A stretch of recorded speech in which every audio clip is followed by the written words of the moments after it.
Okay, we are off work on this awful Wednesday. It is time for the dentist. It's 2:30. I have to go run an errand, pick up some stuff for a charity gala that my wife and I are putting on, hosting, running, whatever you want to call it. Ended up training this morning. I hit some shoulders and back.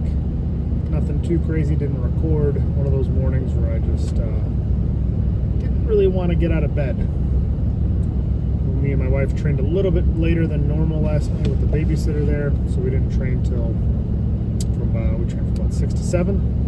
Just murdered my hamstrings, so I wasn't exactly flying out of bed to go train this morning. So just kind of wanted to get in, punch the ticket, get my 20 minutes of cardio. I'm down 4 days a week, 20 minutes, because I've been losing a lot of weight. Currently still about 45 pounds down. Last time I checked in, I was about the same, in that 192, 191 floating. So did my shoulders, did my back, did my cardio this morning, got in and out of the gym in about an hour, so then head to work. Just a snow day, really. Snowed all day, snowing right now. Not terribly cold out, about 30 degrees, but doesn't really want to make you do much. It's going to be like this all the way till tomorrow morning, and then it's snow off and on all weekend. But this kind of stuff really tests you, I think, as like a person, an athlete, or what do you want to call it. But when it's sunshine and you're in California, or it's beautiful year round, and you got that vitamin D, and you feel good, and you get out of work and it's still bright out.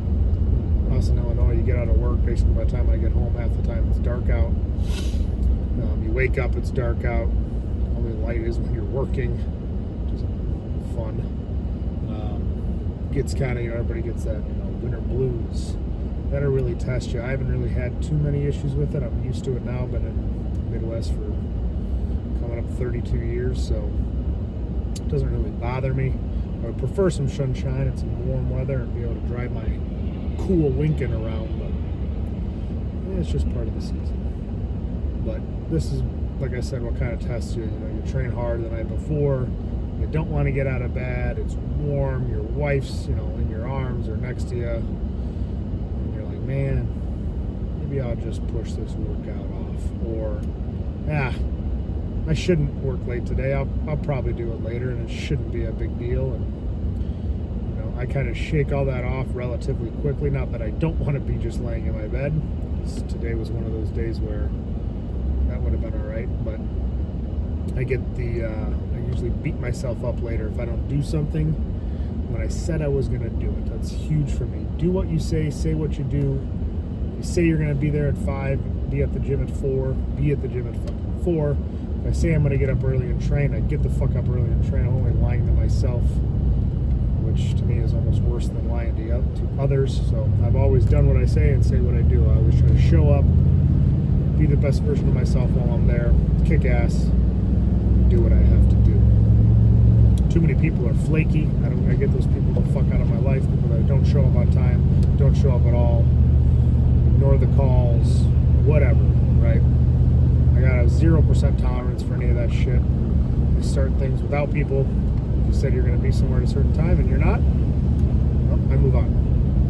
I'm very impatient. I don't like waiting anyway, and I think it's very disrespectful. So I don't really stay away from those type of people. And I haven't had them in my life in a very long time. People here are late here and there, and that's understandable. But majority flaky people, you can kind of feel it, right? I steer clear from those individuals. But oh boy, did I make it?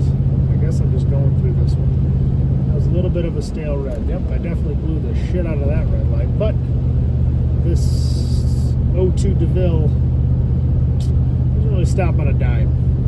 So usually cops here are pretty understanding. the roads are better now. I was driving around earlier in my work truck and they're garbage. But they've cleaned them up. Snow seemed to have subsided a little bit. I think it's supposed to kick off a little later. It's funny in Illinois, they'll tell you get 1 to about 12 inches every time there's snow. We're looking at about probably 2 inches total today. And they say it's going to be about 4 to 6 by the end of it. So not awful, just coming down steady enough to where it's hard to keep up with the snow plows. But the old DeVille does pretty good. Sometimes I do miss having a truck, but most of the time when I really don't need it, I don't need it. I've had nice trucks, I've had big diesels forever.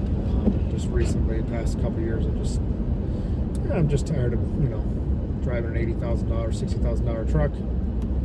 It's just not for me. This was a $2,500 car, and I've had it for about 3 years, so it's been pretty good. I've flipped a house in this thing, worked out of the trunk in it, loaded all my tools up back and forth, wood sticking out the windows, you name it. This car has done it, so pretty reliable so far. Took some notes because everything's on my phone. I don't record through a fancy camera, nothing. I keep my cameras for my podcasting. So I took down some notes. Just kind of like the season of like everybody getting back at the gym right in January. Now it's February, and this is kind of where people start to fall off, right? You kind of realize people's true intentions, right? Do they really want to be in shape? Do you really want to work out moderately 3 to 5 times a week? Do you actually want to make a change? Right? A lot of people talk the talk, but they don't walk the walk, and they don't walk into the gym as often as they should. They don't put the fork down as often as they should. And that's where like you really separate the people from who actually change, and the people you see every day that either look the exact same, which there's something to be said for that, or they look worse year after year after year. And then people that can't lose weight, right? I just can't be in it. No matter what I eat or don't eat, I can't lose weight. It's all a bunch of excuses. If you're in a calorie deficit, you lose weight. People want to overcomplicate it. It's very simple. I just can't. I'm stuck at 280 and I just can't lose weight. Really. Yep, I count all my macros and I just, I'm at a deficit every day and I can't lose weight. And then you see them on a weekend at a restaurant having 2 bloomin' onions, a bunch of bread, a cheeseburger, fries. You start to see, not that there's anything wrong with that. That sounds actually awesome right now. But I'm guessing those calories aren't accounted for because it's the weekend. And you'd be surprised how much damage you can do on a weekend calorically to make the rest of your week, even if you are in a deficit for 5 days, either at neutral by the end of the week and you haven't lost a pound, which is not a problem, or you even gain weight because you have 8,000 calories Saturday, Sunday, and Monday you're back down to your 2,000, you're dieting really hard, and then by the time Friday comes around, you start having a couple beers, and you're grilling out, maybe in the summers, and you're eating like shit, and then you just let that continue, then you skip breakfasts, because you're going to not eat so bad Saturday, and then you're out at a bar, eating, drinking, whatever. So, my main point is, I think it's best for people to pick a goal. Now, I'm not saying everybody should bodybuild because Tom decided to bodybuild again, but having that goal, knowing that, 8.5 weeks, 12.5 weeks, I'm going to be on a stage in my underwear, flexing. I hope I look good. I don't have time to just lose my shit and just, I'm not going to do this week, or you know what, I'm really hungry today, so let's just get some McDonald's, even though my diet is very structured. There's not just kind of fitting your macros. It's the exact same thing, basically 5 times a day. The exact same thing. That's what it's been for 12, 13 weeks with some minor carb adjustments. So, I'm not saying you need to bodybuild, but having that goal for myself keeps me very accountable to myself. And when I get on the stage, I want to, be like, okay, I actually did this for 26 weeks and I didn't mess around once. There's people that even do choose the goal, and they're like, I just couldn't help myself. I had to have 10 cookies. I'm at a deficit for sure. I'm not in the hardest part of the diet. I get it. Things are going to get harder. And I look at food. Sometimes I can't look at people eating on just YouTube when they're having like a refeed or something. I follow some bodybuilders. I'm like, I just can't see that right now. I'm starving. I don't want to think about my next meal. I just want to get through these hours until I get my next meal.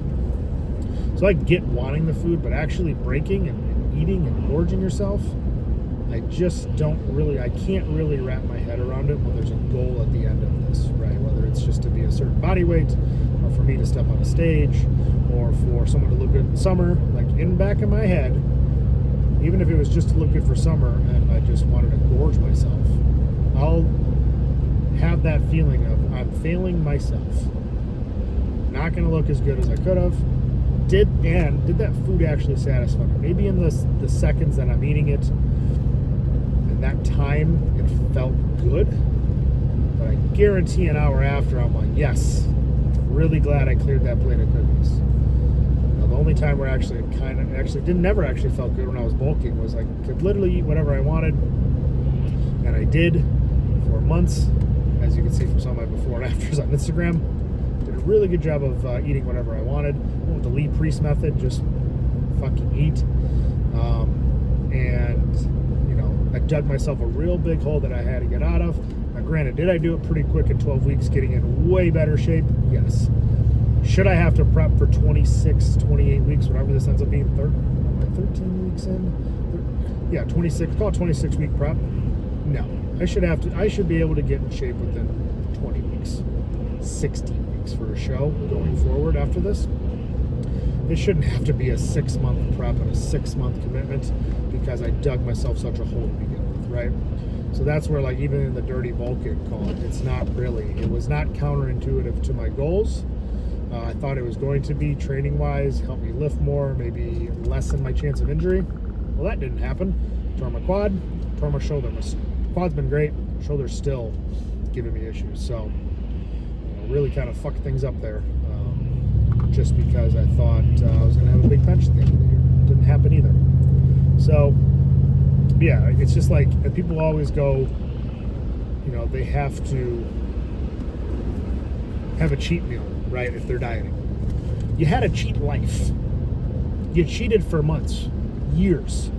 Now you're, call it 300 pounds. Do you really need a cheat meal on Saturday night? Now, maybe mentally it helps you to have something to look forward to, but also if you're overdoing it, you might be at a neutral goal of weight loss, and a zero goal of weight loss at the end of the week. Do you actually deserve it, right? Now, I think, was it this Sunday or Monday, I'm having a refeed. I wouldn't even call it a cheat, just because I've been losing so much weight. I was going to have it this week, but I pushed it because next week's my birthday. My wife likes to either cook for me, or she'll be excited if we get to go out. So let's just plan it for this day if that's feasible, and it was, or it's going to be. So, but I'm not going out and having burgers and fries and ice cream. I'm going to, either my wife's going to cook, or I'm going to go out, or we're going to go out as a family, and I'm going to get a nice big steak, maybe 2 8-ounce steaks, 2 different types of cuts, pretty lean, and a potato. It'll feel good. It'll taste good. I won't have a lot of guilt, and I won't have a lot of stomach issues, because that'll be a big problem too. You start throwing all these different foods, and you're eating the same thing for 12, 13, 14 weeks. Typically, your stomach and your digestive system doesn't know what to do with it, so you end up kind of shitting your brains out, which is not very fun either. So this way, you kind of get the refeed. You get something different. So I don't have any red meat in my diet, and you get a little bit of a relaxation after. Hey, I've been doing this for, call it 14 weeks at that point, and I've had 2 refeeds. Okay, that's fair. I had a months of refeed. Every day was basically a refeed when I was bulking. So, okay, now I do think I've earned this because I'm at a certain spot, and having a coach tell you that you've earned it makes things easier. If I decide things on my own, I might earn it more often, or lower my calories just to get something extra on the weekend, which you could do, but I think it's a lot easier if someone else runs it, just for the fact of you don't have to think about it. You just do exactly what you're told. And even in in the macro-based diets, where you're just getting a certain amount of calories, carbs, proteins, and fats, there is stuff where you can fit this stuff in, the burgers. You're gonna have pizza at night, so maybe in the mornings you do a bunch of egg whites, and then lean turkey or chicken, and you keep your fat slow, so that way at night when you have 60 grams of fat in one sitting, hey, all my numbers kind of work out. So there's ways to do it. There's a way to macro around it. Specifically for this prep, it's going to be a very specific diet of my chicken, my rice, my potatoes, my turkey, my oatmeal, my berries, my honey, like that type of diet. But it is, I'm just doing exactly what I'm told. Maybe the next prep won't be like this, but I think it's just a little bit easier on the mind. And prep-wise, just hire a coach. I'm doing what I'm told. It's in your hands now. That's what I wanted. Coaching athletes for years, the best ones are typically females, to be honest, because they don't really have that big ego. And I don't know where I'm going. They usually listen to every single thing I have to say as a coach, which is really refreshing because it makes my job a lot easier, because I can pinpoint the things that need to be fixed, or usually, honestly, I'm pretty good at powerlifting prep. And nothing has to be fixed because it was done proper, and they did exactly what they were told to do. It does make things easier. So I have to step out and grab this charity donation. I'm going to park on the wrong side of the road because that side hasn't been plowed, and I might not get out of it. So we will be right back. Okay. Come on, old girl. Come on. Atta girl. All right. The snow can stop this thing. Oh my God. Yeah, so another thing, I think too, boredom creates some hunger, right? And I'm a little stuck. Come on, girl. Yeah, nice. When you don't do a lot, it's a lot easier to want to snack, to get hungry. Sometimes we're in the pantry, right, or in the kitchen, staring at the fridge open because we're bored. So a very good cure for that is doing a million things, like me and my wife decided to do. That, I know it does seem a little ridiculous because we seem to do a lot of things, but it does help staying busy, keeping the kids active, keeping us active, and it does help with my diet, because I can be like, oh, I gotta go here, do this, and then I get to eat, right? It's like today I got off work. I've been pushing my meals to 2:30, 3 o'clock every 4 hours, so 6:30-ish, 10:30-ish, 2:30-ish, about 6, and then about 8 or 9. So at the end, I'll kind of, I'm not gonna stay up till 10 to eat. So I like to usually eat around right after we get the girls to bed. I make my muffins or the ice cream with the protein powder, bananas and stuff. I'll have that around 8 or 9. But typically, I'm trying to push them 4 hours, because during the day, if I can be busy, I can push that meal off, and I don't end up eating earlier and earlier throughout the day. So days like when I train in the morning, make it a little harder, just because I'm so active for the first hour that I end up getting so freaking hungry. But I just kind of fight the good fight, push through that shit. But I think that being, as busy as we are, really does help not get that boredom of eating. That's what a lot of people do. They get bored at home, so they eat. Like me and my wife, we're doing some real estate investing this year.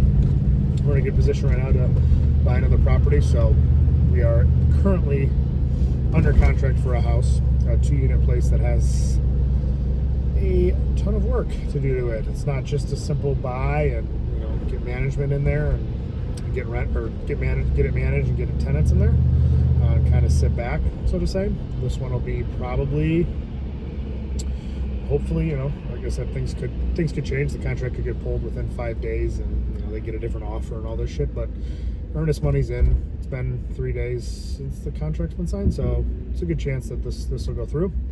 And it'll be, probably get it in March, so to April, to May, to June, July. Hopefully July-ish, we are out of there as far as, I wouldn't say fix and flipping, I would say fixing and holding. But it is going to be a complete renovation.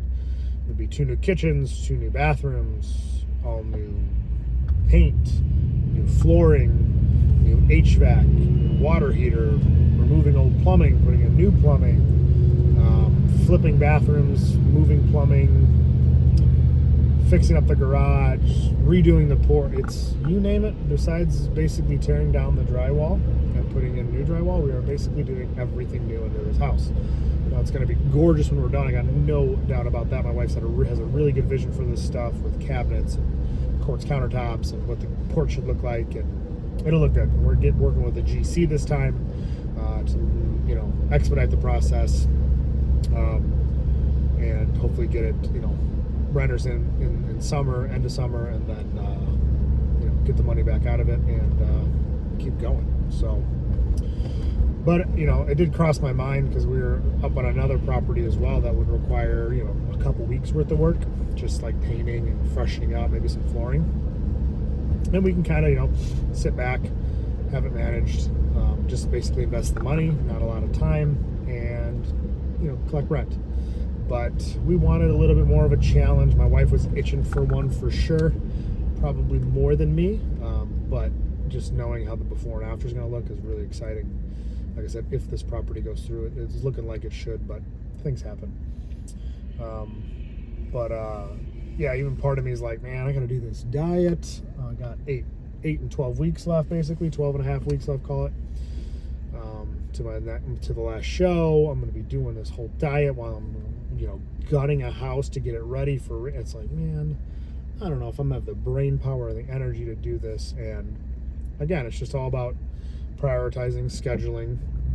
We haven't been crazy busy at work. Typically I'm working 3 days a week late, two days a week late at minimum, and Saturdays, I'm working 70-hour weeks on average, and right now we're doing like 50. So, I have some extra time. I can put 20 to 30 hours a week at this house and still manage what I need to manage.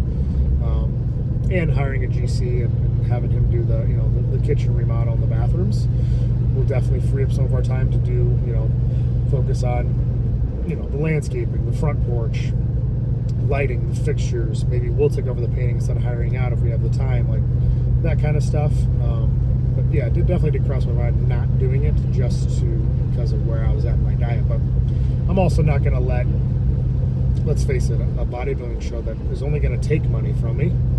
I have actually a sheet going of how much this is actually costing. Just at the end of it, I'm going to be like, how much it costs to get back on the stage. I mean, from groceries to supplements to coaching to tanning fees to the show itself, the FBC card. Like, I'm gonna have a whole breakdown of how much everything costs. Like, so I'm not gonna forego this opportunity to build something cool with my wife, do something a little bit more in depth than we've done before, because I'm hungry. Right? It kind of just seems like a real pussy excuse out of it. Oh, I'm hungry and I'm at a deficit, so I can't fix this house up. No, you could. You just don't want to. And again, it's about staying busy, being active, doing the most with your time here, right? I think comfortable is the new slow death.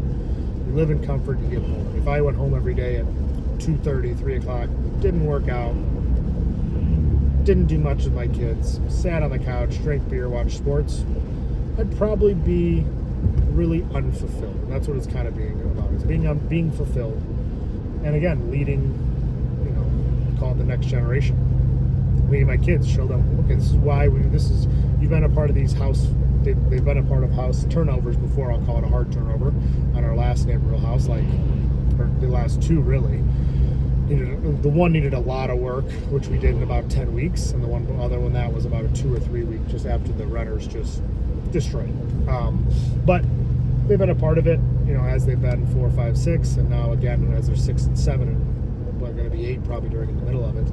I think it's good just for them to be a part of it, them to see it, how we do stuff, why we do stuff, and I think it just builds grit, right? Mom and Dad did this themselves, and then showing, too, that, especially having all daughters, that my wife does a ton of shit. There's nothing she really ever shies away from. So even having that too, like, oh, Mom did it, oh, Dad did it, I want to have them have that mentality that they can do anything. And then just be able to kind of calculate risk and make smart decisions. That and bringing them around the gym and showing them, what strength is and stuff. And I'm a huge believer, dads with daughters, you'll probably like this, and maybe you'll repeat it. I take them to fancy dinners. Was it 4 weeks ago? I got to go to Ruth's Chris. I've never been there. It's a pretty fancy steakhouse. Well, pretty expensive. I didn't think. I don't know. You guys can tell me if I'm off over my skis or ridiculous here, but like, it was me and my wife, our 3 kids. Haley wasn't there. It was just the 3 kids. I think she was out of town or something. So we had 2 kids meals, mac and cheese appetizer for them. We had like some shrimp and another appetizer, and me and my wife got like steak. So she got the fish, I got steak. After tip, it was like $420. I'm like, this just doesn't. I get spending some money for a nice steakhouse, but for 2 adults and 3 kids, I don't think I'll be going back there. It didn't knock my socks off. The steak was good. The price was it just seemed a little ridiculous to me. And I wasn't drinking, so there's that. I wasn't having like 5 Tito's and tonics that were $20 each. Like, I had a soda water and water. So it seemed a little ridiculous. But back to my point, we took them with, had them dress up, fancy place. I think that's important that during COVID, a lot of kids were obviously stuck at home. Families were stuck at home. My wife made a conscious effort to take them to Florida because Florida was open, and it was like $60 a person to go there. So having them out in public, being able to order their own food, being able to conduct themselves in public, being able to look people in the eye when they order. All these things tend to forgetting about when you shove an iPad and headphones on a kid just because mom and dad want to talk. I get it. There's plenty of times where I wish they were distracted with an electronic so I could talk to my wife. But bigger picture, a kid who's stuck with an iPad in front of them, and some of you might not like me because of this, because these are your kids, is not going to be very socially acceptable.